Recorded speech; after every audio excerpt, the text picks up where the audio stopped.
Hi అండి. ఇది మంగళవారం మార్నింగ్ అండి వీడియో తీసింది.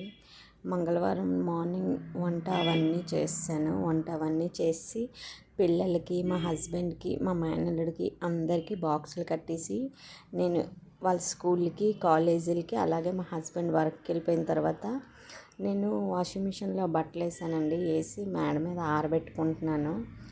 మీరు నమ్మరు, నాకైతే నా వీడియో చూస్తే మీకు అర్థమైపోద్ది. ఒక్క నిమిషం ఖాళీ దొరకట్లేదండి. ఫుల్ వర్క్ తోటే సరిపోతుంది. అంటే ఇంట్లో పని, అలాగే పార్లర్ వర్కు, అలాగే ఫ్యాన్సీ స్టోర్ వర్కు, అలాగే టైలరింగ్ వర్కు, ఇన్ని వర్కులు చేస్తున్నాను కదా, కాళ్ళు చేతులు తేలిపోతున్నాయి. ఒక్కొక్కసారి అసలు నిద్ర కూడా పట్టట్లేదు. అంటే వర్క్ ఎక్కువైపోయి నిద్ర పట్టట్లేదు, ఎందుకు పట్టట్లేదో కూడా తెలియదు. కొంచెం ఈ వరలక్ష్మి వ్రతం టెన్షన్లో ఉన్న ఇంటి పనులన్నీ చేసుకొని, అలాగే మళ్ళీ వర్క్ చేసుకొని, ఇంకా నేను ఒకటి కొత్తగా యూట్యూబ్ ఒకటి స్టార్ట్ చేశాను కదండి. యూట్యూబ్ పేల్చిన బాంబుకి నా గుండెలు అదిరిపోయేవండి. ఎందుకంటే 1 ఇయర్ లోపు 4000 అవర్స్ కంప్లీట్ చేసుకొని 1000 సబ్స్క్రైబర్ చేసుకుంటే సరిపోద్ది అన్నదని నేను రీసెంట్గా 2 months అవుతుంది స్టార్ట్ చేశాను యూట్యూబ్. నేను ఇలా వచ్చి అడుగెట్టానో లేదో అది రూల్స్ మార్చేసిందండి. ఇప్పుడంట January 31 లోపు అయిపోవాలి 4000 వాచ్ అవర్స్. అవ్వకపోతే అస్సలు ఇంకా ఇంకా అంటే ఇంకా టైం ఉండదన్నమాట. ఆ లోపు అవ్వలేదనుకోండి 8000 గంటలు చేయాలి. 4000కే నాకు దిక్కులేదురా ముర్రో అని నేను ఎడుతుంటే 8000 గంటలు ఎక్కడి నుంచి చేస్తాను చెప్పండి. ఇంక ఇవన్నీ ఆలోచించుకొని ఎన్ని వర్కులు చేస్తున్నానంటే ఈ వీడియోలో ఉంటాయి చూడండి. అన్ని వర్కులు, గాజులు అమ్మేసుకుంటున్నాను, బట్టలు కుట్టేసుకుంటున్నాను, ఐబ్రోస్ ఫేషియల్స్ చేసేస్తున్నాను, అలాగే యూట్యూబ్ కూడా చేసేస్తున్నాను. ఈ వీడియోలో ఉంటుంది చూడండి, టైలరింగ్ చేసుకుంటూ యూట్యూబ్ చేసిన వీడియో. అయితే ఇన్ని వర్కులు చేస్తే మనిషి ఏమవుతాడో ఒకసారి ఆలోచించండి. కానీ అలాగే చేసుకొని వస్తున్నాను. ఒక పక్క పిల్లల్ని చూసుకొని, ఒక పక్క వర్కులను నడిపించుకొని, అలాగే అన్ని పనులు చేసుకొని కొంచెం హెల్త్ అయితే అటు ఇటుగానే ఉందండి. ఈ వరలక్ష్మి వ్రతం అయిపోయిన తర్వాత కొంచెం సెట్ అవుతుంది అనిపిస్తుంది. ఒక రోజంతా అన్నీ బంద్ చేసి పడుకుండిపోతానండి. నాకు అలా అనిపిస్తుంది.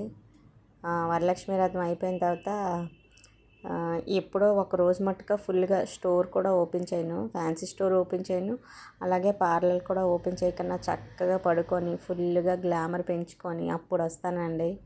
ఇప్పుడైతే ఎలా ఉన్నానో నాకే తెలియదు. ఇదిగోండి గాజుల వ్యాపారం మొదలెట్టాను, గాజులు అమ్ముతున్నాను. ఫస్ట్లో నాకు గాజులు ఇప్పడం కూడా వచ్చేది కాదండి. ఏదో అలా నేర్చుకొని గాజులు అవి ఇవ్వడం, అవన్నీ సైజులు కూడా తెలిసివి కావు. ఎవరైనా వచ్చి 2 బేడా అంటే 2 బేడా అంటే ఎంత అని అడిగేదాన్ని. అదేంటమ్మా షాప్ నువ్వు పెట్టి మమ్మల్ని అడుగుతున్నావు అంటే, ఏంటి నాకు తెలియదండి అందుకే అడుగుతున్నాను, ఏమీ అనుకోవద్దంటే గాజులు ఇచ్చేవారు వాళ్ళు. గాజులు ఇస్తే సైజు అనేది సైజ్ చెప్పి అప్పుడు ఇచ్చేదాన్ని నేను. నాకైతే అసలు బాడీ సహకరించట్లేదండి. అంటే చాలా వీకు, ఎంత వీక్ అంటే అంత వీక్. ఇన్నాళ్ళు నేను ఏం చేసేదాన్ని అంటే కొంచెం నాకు రెస్ట్ తీసుకోవడానికి అయ్యేది. ఎలా అంటే బట్టలు కుట్టేదాన్ని కాదు కదా, కొంచెం పార్లర్కి వచ్చిన కస్టమర్స్ వస్తేనే వర్క్ చేసేదాన్ని, లేకపోతే లేదు. ఇప్పుడు ఏంటంటే నాకు ఎలా ఉందంటే ఇంకా కంటిన్యూస్ వర్క్. ఇంకో 2 days నుంచి ఏమవుతుంది తెలుసా అండి, వచ్చి షాప్ ఓపెన్ చేస్తే మళ్ళీ ఇంట్లోకి వెళ్ళి గిన్నెలు తోముకోవడం, బట్టలు దుక్కోవడం, ఇవన్నీ చేసుకొని వస్తున్నాను. అక్కడ వాయింపు అయిపోతుంది, ఇక్కడ వాయింపు అయిపోతుంది. మధ్యలో దరువులా ఉంది నా పరిస్థితి. ఇదేంటంటే ఎక్కువ ఈ టెన్షన్ వల్ల కొంచెం ఇబ్బందిగా ఉంటుంది. అయినా కష్టపడతాను. ఎందుకంటే చూస్తాను January 31 లోపు ఎంతవరకు వెళ్ళగలనా, నా కెపాసిటీ ఎంతవరకు ఉంది చూడాలి అని ఉంది. ఎంతవరకు నేను ఇప్పుడు వరకు స్టార్ట్ చేసింది ఏది మధ్యలో వదలలేదు. అంటే నాకు అలవాటు ఏది మధ్యలో వదిలేసే అలవాటు లేదు. చూస్తాను ఇది ఎంతవరకు వెళ్తానా అని చూడాలని ఉంది. ఖచ్చితంగా దీనికి కూడా 100% నా వంతు కష్టం నేను పడాలి అనుకుంటున్నాను, యూట్యూబ్ కోసం కూడా. చూసి దాన్ని బట్టి డిసైడ్ అవుతాను. 4000 వాచ్ అవర్స్ వస్తే ఇంకా మానిటైజేషన్ అప్లై చేసుకోవడానికి అవుతుంది. లేకపోతే దాని తర్వాత బట్టి కొంచెం రెస్ట్ తీసుకొని వీడియోలు పెట్టుకోవడమో లేకపోతే కంటిన్యూస్ పెట్టడమో ఏదో చేస్తాను. ఓకేనా? సారీ అండి, బోర్ కొట్టిస్తున్నానని ఏమీ అనుకోవద్దు. అంటే బాడీలో బలం లేదు, లేకపోతే ఎగిరేదాన్నే. ఎందుకంటే నేను సైలెంట్గా ఉండే పర్సన్ కాదండి. ఇంట్లో పనులు, పిల్లలు, తర్వాత ఇంకా బట్టల వరకు, బ్యూటీషియన్ వర్కు, ఈ వర్కులన్నీ చేసి వీక్ వచ్చేస్తుంది. ఎన్నాళ్ళు కిందకెళ్ళి మీటింగ్ వేసేదాన్ని మా అక్క మా తమ్ముడితో. సరదాగా ఉండేది, కొంచెంసేపు బూస్టప్లా ఉండేది. ఇప్పుడు ఏంటంటే ఈ యూట్యూబ్లో లైవ్లు అలాగే స్టిచ్చింగ్ వల్ల అస్సలు స్టిచ్చింగ్ పట్టుకున్నాను అంటే నాకు అసలు ఖాళీ ఉండదండి. ఇంకా అలాగా ఇదవ్వడమే. ఇంకా చూస్తాను ఎంతవరకు లాగగలను అని.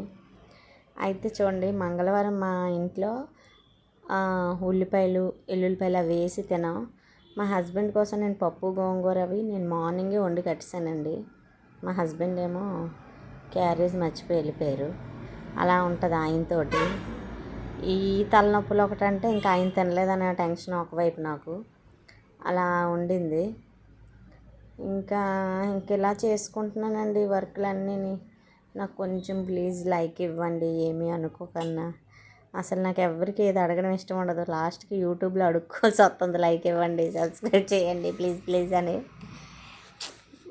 ఏంటో ఒక డిఫరెంట్ క్యారెక్టర్ కాస్త నేను ఇలా తయారయ్యాను.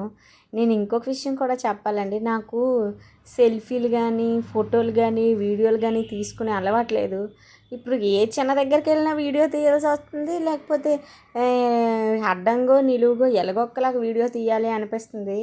ఎందుకంటే యూట్యూబ్కి పనికి వస్తుందని అంత ఇదైపోయింది. మా ఇంట్లో వాళ్ళందరూ, మా హస్బెండ్కి కూడా బాగా తెలుసు నేను ఇప్పుడు వాళ్ళు ఫోటోలు దిగు అన్నా సరే నేను దిగను ఆ టైపు.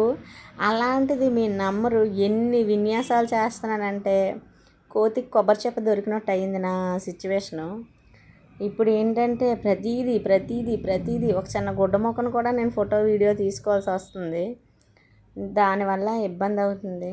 అలాగే ఇంకా చేసుకుంటున్నానండి వర్క్స్. ఇది నైట్ కాదండి, ఇది ఈవినింగ్ తీసిందే. ఇది ఈవినింగ్ చేసిన తర్వాత ఆవిడ అన్నది నా వీడియో తీసుకోండి అని. అదిగోండి ముఖమే గుడ్డ కప్పుతున్నాను. ఆ తర్వాత ఏమో ఇంకా నా ఇది ఉంటుంది కదా, ఆ సెట్టింగ్ చేసేది, అదేమో కిందకి జారిపోవడం మీదకి జారిపోవడం అవుతుంది. వద్దమ్మా, ఫోన్ ఆల్రెడీ ఒక ఫోన్ పోయింది అనుకొని ఇంకా దాన్ని వదిలేసాను. ఇదిగోండి ఇటువైపు చూసారా, అటు చూసారా, దానికి రబ్బర్లో పెట్టాను ఆ ఫోన్కి. ఎందుకు అనుకున్నారు? అది పగిలిపోయింది కాబట్టి. దాంతో లైవ్, ఆ సైడ్కి ఇంకొక ఫోన్ పెట్టాను, దాంతో వీడియో రికార్డింగ్. ఓ అమ్మ, నాకు వచ్చిన కష్టాలు పగోడికి కూడా రాకూడదమ్మా. ఎంతలా మారుతానని నేనే అనుకోలేదండి. యూట్యూబ్ నన్ను ఇలా మార్చేసింది ఏకంగా. ఇంట్లో పని చేసుకొని ఒకటే పరుగు, ఇంకా అలా ఇలా లేదు, పరుగులు ఎడుతున్నాను నేను. 5 నిమిషాలు రెస్ట్ తీసుకోవట్లేదు. వచ్చేస్తున్నాను, షాప్ ఓపెన్ చేసేస్తున్నాను, మళ్ళీ ఇంటికి పరిగెడుతున్నాను ఇంట్లోకి. ఈరోజు సేమ్ అలాగే అయింది. వచ్చాను, షాప్ ఓపెన్ చేసాను, వెళ్ళిపోయాను, మళ్ళీ ఇంటికి వెళ్ళాను, గిన్నెలు తోముకున్నాను, మేడకి పట్టుకెళ్ళాను, బట్టలు ఆరబెట్టుకున్నాను. నాకు నవ్వు వస్తుంది. ఏంటి నేను ఇలా తయారయ్యాను రెస్ట్ తీసుకోకన్నా. కొంచెం కూడా నా ఇన్నాళ్ళు ఏం చేసేదాన్ని తెలుసా, కొంచెం ఎవరు రాలేదనుకోండి లాక్ వేసి పడుకుండిపోయేదాన్ని పార్లర్లోనే. ఇప్పుడు ఈ వీడియోలు పుణ్యమా అని నాకు పడుకోవడానికి కాదు కదా, నిల్చోవడానికి కూర్చోడానికి కూడా అవ్వట్లేదు. ఎందుకంటే వీడియో ఎడిటింగు, థంబ్నెయిల్ డిజైనింగు ఒక్కలా కాదమ్మా. యూట్యూబ్ చేసిన వాళ్ళందరికీ తెలుస్తుంది, కానీ చాలా కష్టం స్టార్టింగ్లో మట్టుగా. ఎందుకంటే ఏది అర్థం అవ్వదు. మెయిన్ నా పరిస్థితి అయితే, సిచ్యువేషన్ అయితే అలానే ఉందండి. ఒక లెక్కల్లో నాకు ర్యాంప్ అయిపోతుంది. ఇటుపక్క పనులతోటి దీంతోటి బాడీ మొత్తం వీక్ అయిపోతుంది. ఏం చేయాలో కూడా అర్థం అవ్వట్లేదండి. అయితే నాకు ఫస్ట్లో తెలిసేది కాదండి, ఇప్పుడు మట్టుకు బాగా అర్థమవుతుంది యూట్యూబ్ అంటే చాలా కష్టం అని. చూస్తాను, అయినా దీన్ని వదలనండి. ఏం చేస్తుందో నేను చూస్తాను. యూట్యూబ్ని అయితే తాడో పేడో తేల్చేయాలనుకుంటున్నాను. జనవరి 31 వరకు ఇంకా దీని మీద యుద్ధం ప్రకటిస్తాను నేను. రోజు వీడియోలు పెట్టడం, రోజు లైవ్లు చేయడం, ఇంక ఫిక్స్ అయిపోయాను అనమాట. యూట్యూబ్ నేనే తేలిపోవాలని. ఆ తర్వాత అంతా మీ చేతుల్లోనే ఉంది. ఇంతవరకు చూసారు కదండి. కొంచెం లైక్ చేయండి, అలాగే షేర్ చేయండి, సబ్స్క్రైబ్ కూడా చేసుకోండి. ఓకేనా అండి? ప్లీజ్ అండి, మీరు సబ్స్క్రైబ్ చేసి సపోర్ట్ ఇచ్చారనుకోండి, అప్పుడు యూట్యూబ్లో కొంచెం నాకు గ్రోత్ ఉంటుంది, నా వీడియోస్ కూడా వెళ్తాయి. ఓకేనా అండి? ఓకేనా? ఓకేనా చెప్పండి. చెప్పండి, కొంచెం లైక్ ఇవ్వండి, షేర్ చేయండి. ఓకేనా? ఇంకా నేనైతే షాప్కి వచ్చేసి ఇంట్లో అవ్వట్లేదండి రికార్డ్ అవి చేసుకోవడానికి, అందుకే షాప్కి వచ్చి చేసుకుంటున్నాను. ఇంతవరకు చూశారు కదండి. ఉంటాను. బాయ్.